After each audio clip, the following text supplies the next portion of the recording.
So from the company that brought us the classics of we will call the cops on our customers, we will make sure that we put our clients behind bars, comes a new great hit saying that gamers need to get comfortable not owning their games for subscriptions to take off.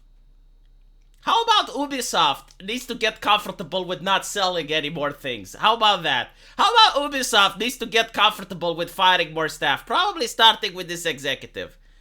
The arrogance on display is astonishing, okay? Like you have a company that thinks it's okay to spy on people that are playing video games, to bring the Soviet Union into the online space. Like if you say something naughty, if you misbehave, they will call the cops. They work with the police, right? And we're not talking about like selling la cocaína in the White House. No, we're not talking about that. We're talking like if you do the hate sprache, if you invoke the speech of hatred, they will be like, oh my god, oh, not our customers, well, better call the Polizei.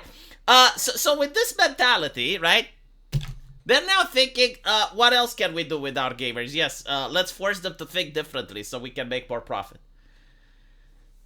Remember when there was a time when people were like, you know, I created something that I really like. Maybe if I share it with other people, they will buy it. Do you guys remember that? Now it's like, we're creating shit. Let's hire an army of psychologists and people that know how to instill behaviors into the public and force them to buy our shit. Because this is what is going on, right? So like basically what they're talking about is that they want to create subscription-based games. You know, kind of like Netflix. They're calling it Ubisoft Plus. And I gotta say, I wish that this doesn't take off. Like, I genuinely do not want them to be successful in this endeavor. And I will say why in a bit. And at first I was skeptical because gamers always make the worst decision, right? Like, gamers are literally the people that are into a socially acceptable form of fandom. Like they love these corporations. The more a corporation spits on them and disrespects them, the more they are likely to buy from that company. So when it comes to gamers, I don't really have my hopes up.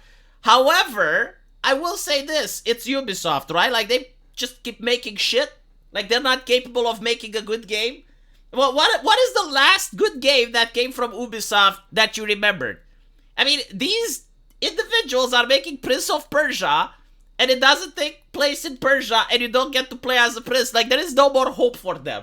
I do not have the belief that they can make a successful game. So because of that, I rest assured. I'm thinking that their streaming stuff isn't going to take on. My God.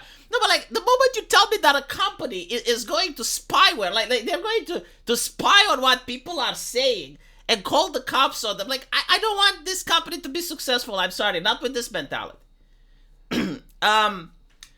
So why am I so against streaming as a service when it comes to video games? Well, I come from a different era, okay? The era that I came from, people used to have physical games.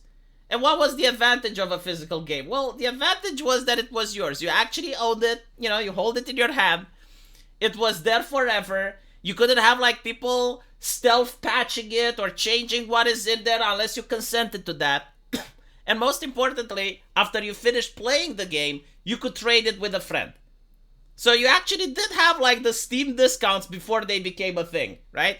If you wanted a game and you couldn't afford it, you went to a friend of yours that had it, and you could give him one of your games for one of theirs, or you could buy the game from them at a reduced price. Those were the golden ages, right?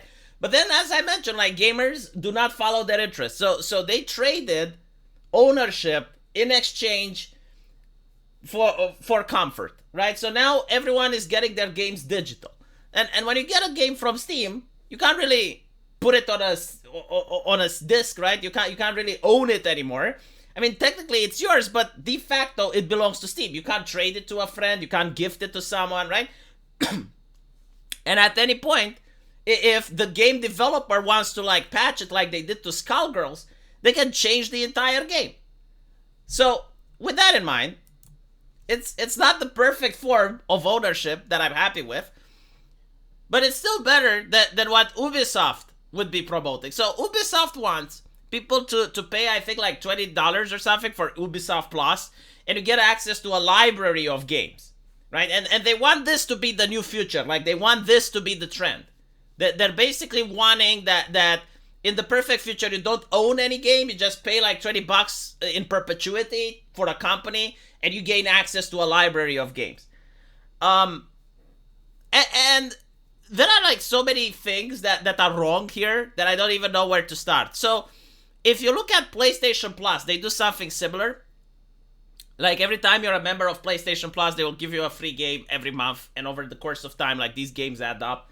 But the moment you stop paying for PlayStation Plus, you lose access to all those games.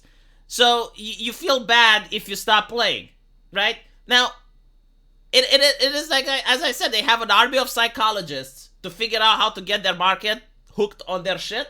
Like, instead of improving the product, they are focusing on how to get the customer addicted to the stuff that normally they probably wouldn't want. So what happens with PlayStation Plus is, like, over the course of time, you may have like 20 or 30 games in your collection, and you want to play one of those, and you realize, oh shit, I need to pay my monthly PlayStation subscription, right?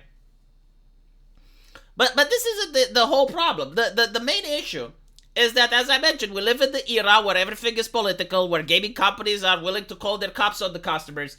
So imagine, like, in a situation where you have, like, the streaming service, and one developer says something naughty on social media that Ubisoft doesn't agree with. Like, I don't know, maybe they say, like, Kyle Rittenhouse acted in self-defense, and then Ubisoft finds that to be beyond the pale and unacceptable and remove that game from the library. Well, technically you can't complain, right? Because it's not yours. You don't own access to it, so now you just have, like, one game removed. And if you try to organize a boycott, if you try to convince other people, like, hey, look, what Ubisoft is doing is unacceptable, you're going to have people laugh at you, and they'll be like, oh, it's just one game. Why do you care, bro? And this is also beyond the fact that they can also abuse their power and just ban you. So, oh, violation of TOS, you lost all of your video games now. You said something naughty on Twitter. You said something naughty that they disagree on YouTube. I do not want this system to be a thing. And again, I'm really glad that it's Ubisoft that is pushing for this, because if they genuinely had good games, if they genuinely had stuff that people wanted to play, I would be a little bit more concerned. But there is nothing that Ubisoft does that people want to play, so that's good. You know, hopefully they remain woke. Hopefully they maintain creating shitty games. Because right now, with Steam dominating the gaming industry, even though I'm not happy that they're having a pseudo monopoly over there, it's still best to have Gabe at the helm than to have, like, Ubisoft. Let me know what you guys think, though, and as usual, I will see you in the comment section. Take care.